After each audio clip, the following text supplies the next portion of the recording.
சிவபெருமானுக்கு பிடித்த 4 ராசிகள் யார் தெரியுமா? இந்த 4 ராசிக்காரர்களும் சிவனின் அம்சத்தில் பிறந்தவர்கள். உங்க ராசி இதுல இருக்கா?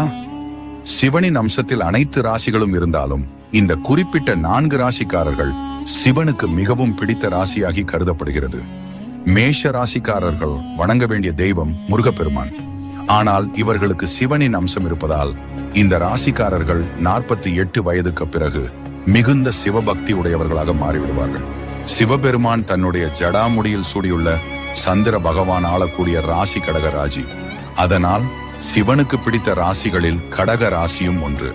கன்னி ராசிக்காரர்கள் அடிப்படையிலேயே மிகப்பெரிய சிவபக்தர்களாக இருப்பார்கள். இவர்கள் இறுதியில் சிவனை நங்கி மோஞ்சம் பெறுவீர். கும்பராசிக்காரர்கள் சிவ அம்சத்தை கொண்டிருப்பவர்கள். இவர்களுக்கு ஏகப்பட்ட கஷ்டங்கள் வந்தாலும் கடைசி நேரத்தில் அவர்களிடம் இருக்கும் சிவ தன்மை அவர்களை காப்பாற்றும். Download ShareChat.